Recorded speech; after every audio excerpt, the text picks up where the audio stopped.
Attention, ce qui suit risque de bouleverser le paysage politique ivoirien. Après les révélations explosives de Blé Goudé sur Nadi Bamba, deux voix fortes entrent en scène, Marius Komoé et Daouda Coulibaly. Analyse tranchante, vérité crue, prise de position sans filtre. Ce débat pourrait bien tout changer. Restez jusqu'au bout, ça va secouer. N'oubliez pas de vous abonner, de liker et d'activer la cloche de notification pour ne rien rater de nos prochaines vidéos. C'est une sortie, j'allais dire, bouleversante, cuisante, à la limite déchirante. Pourquoi maintenant? Mais parce que tout simplement, je pourrais le dire avec mes mots, il en a marre.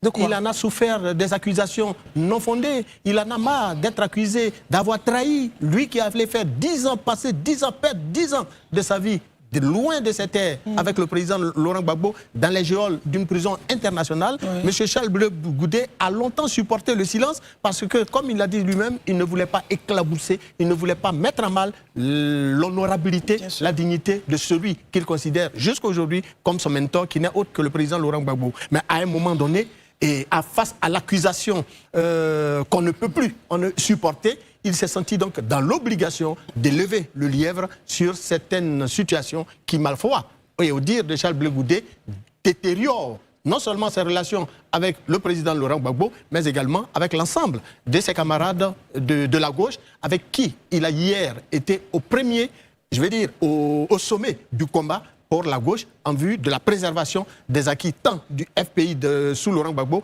qu'aujourd'hui du PPACI. Malheureusement, ayant créé son parti politique, il s'est senti aujourd'hui dans son droit de réclamer justement qu'il est un homme politique aguerri, un homme politique digne de ce nom. Il ne peut plus supporter des accusations d'où qu'elles viennent. Et donc, en levant le lièvre sur certaines situations vécues, il a tout simplement mis le pied dans le plat. Nous espérons la réaction d'en face de ceux qu'il a nommément cités dans ses accusations. Mais avant lui, il y a le président Afin N'Guessan qui lui également avait fait les mêmes remarques sur Mme Nadi Bamba en 2015.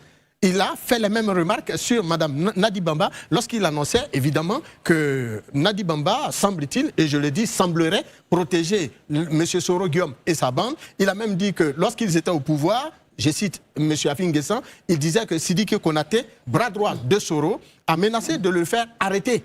Et pourtant, lui, en tant qu'Afin N'Guessan, numéro 2, j'allais dire, du parti, eh bien, un simple ministre de la République menaçait de le faire arrêter. Et on sait ce que cela a engendré par la suite. Je préfère passer sous silence, mais je peux vous assurer que ce n'est pas la première fois que Mme Nadi Bamba est citée dans des manigances pour écarter des gens qui aiment Laurent Gbagbo et qui l'ont toujours côtoyé et sont prêts à mouiller le maillot entre griffes pour ce dernier. Daouda Coulibaly, j'aimerais avoir votre lecture, votre grille de lecture justement sur la sortie de Charles Blé Goudé. La question, elle est pendante. Pourquoi maintenant? Pourquoi cette tue pendant 3 ans et parler? Et selon vous, qu'est-ce qui a brisé la boîte Pandore? D'accord, merci beaucoup. Je pense que quand il dit après 3 ans... Parce que plusieurs fois on l'a tensé, même sur ce plateau. Bien sûr, bien sûr. Il dit qu'il sent que son silence risque de se retourner contre lui. Il dit que, vous savez que depuis très longtemps, M. Charles Blé Goudé a été traité de félon, de quelqu'un qui a trahi. Depuis son retour. Depuis la haie, il y a eu tous ces problèmes là-bas, tout ça. Donc chaque fois, il y a ce type de situation et autres. Pour ma part, j'estime que la déclaration de Charles Blé Goudé n'est ni une simple mise au point personnelle, ni un règlement des comptes tardif. En fait, sa déclaration constitue un acte politique qu'il a mûrement pensé et qui impacte à 3 niveaux. Le premier niveau, c'est que c'est son image personnelle. Pendant très longtemps, son image personnelle a été traînée un peu dans la boue, ça et là. Raison pour laquelle, aujourd'hui, il faut qu'il fasse cet éclaircissement.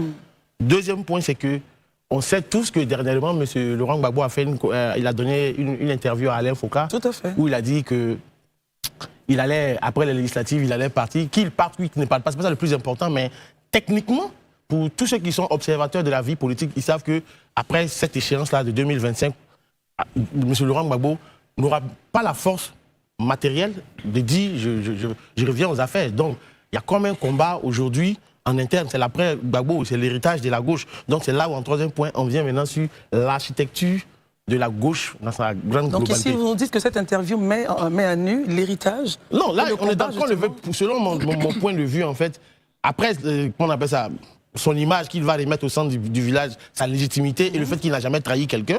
Aujourd'hui, on est dans un contexte où il y a l'après Gbagbo qu'il faut aussi voir. Donc, Je pense que lui-même, il se revendique, il est légitime pour revendiquer sa part d'héritage de la gauche au niveau du PPACI. Donc, il y a un flou artistique qui existe en fait, où aujourd'hui, il y a certains militants du PPACI qui n'ont pas respecté la ligne du parti, ils sont un peu perdus, tout ça. Donc lui aussi, il sort, il fait sa déclaration, il cite des noms, il cite des dates et il cite même des lieux. Les personnes qui ont été citées, toutes ces personnes-là sont vivantes. Mais pour ma part, et c'est là où je vais en arriver maintenant à Mme Nadi Bamba Gbagbo. Parce que ce qui se joue aujourd'hui au PPACI, pour moi, ça a des allures en fait de tragédie shakespearienne dans Macbeth. Pour ceux qui ont lu cette pièce théâtrale de Shakespeare, Lady Bess était en fait un personnage central dans la pièce de William Shakespeare, qui était l'épouse du prince. Et dans cette pièce-là, elle est dépeinte comme une femme ambitieuse, déterminée et manipulatrice, qui a poussé pratiquement son mari au régicide. En un mot, à la condamnation à mort. Mais dans la pièce de théâtre, malheureusement, Lady Macbeth, elle devient folle à la fin, en fait. Est-ce que nous sommes dans le même cadre, justement, de jeu stratégique? Bien sûr, puisque, regardez, la première des choses, je pense que Marius en parlait tout à l'heure. En 2015, Pascal Afin-Guessan dit que c'est Nadi Bamba... L'interview a refait surface. Elle a refait surface dernièrement aussi. Et que c'est Nadi Bamba qui tirait les ficelles. Pour ceux qui se rappellent encore, les filles de Laurent Gbagbo, oui, ces jumelles, on dit qu'elles n'arrivent pas à avoir accès à leur père. Parce que pour avoir accès à leur père, il faut passer par Nadi Bamba. Ça fait 2 personnes. Troisième personne, Awa Domelo, que nous avons reçu sur ce plateau, a dit la même chose. On s'est vu tout et tout. Pour lui, c'est elle encore qui tire les ficelles. Et quatrième chose, c'est qu'aujourd'hui, hier, c'est Charles Blé Goudé qui vient encore dire que c'est Nadi Bamba qui tire les ficelles.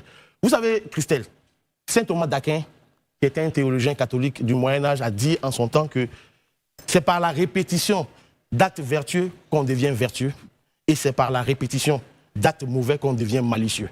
Je pense que dans le cas de Nadi Bamba, il y a trop de répétitions.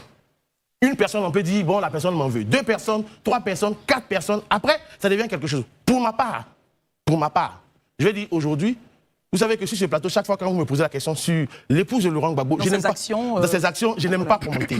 J'évite de commenter. Les rencontres avec les femmes, voilà. Et tout cela. Parce qu'elle est partie animer le meeting des femmes à Trècheville. Oui. C'est elle qui était à Nayo. C'est elle encore qui était à Azito. C'est elle, après l'interview de Laurent Gbagbo, encore une fois, qui est venue expliciter les propos de Laurent Gbagbo. Pourquoi ce point, justement? Je fais ce point parce que le statut que moi, Daouda, je lui connais, et je pense que tous les Ivoiriens lui connaissent, c'est qu'elle est la femme de Laurent Gbagbo. Oui, le PPACI est un parti qui est structuré, qui a des vice-présidents. Il y a des secrétaires, il y a un secrétariat général, il y a un porte-parole là. Ce n'est pas eux qui parlent, mais c'est elle qui parle. Donc aujourd'hui, quand tous ces acteurs politiques, et non des moindres, qui ont été très proches de Laurent Gbagbo, à un moment donné de leur vie, vous accusent de quelque chose, je pense que le moment est venu pour Mme Nadi Bamba il faut qu'elle se détermine. Il faut qu'elle dise clairement, est-ce qu'elle veut faire de la politique, qu'elle prenne un statut pur et simple. Au moins, on sait qu'elle a un statut politique. Mais là, si elle n'a pas de statut, ça devient très compliqué. Parce que, rappelez-vous, dans le cas Ziggy, c'est elle qui était à la tâche. À Trècheville, c'est encore elle qui était à la tâche. Dernièrement, c'est elle qui était à Nayo. À la tâche, c'est-à-dire Non, c'est elle qui avait le lead.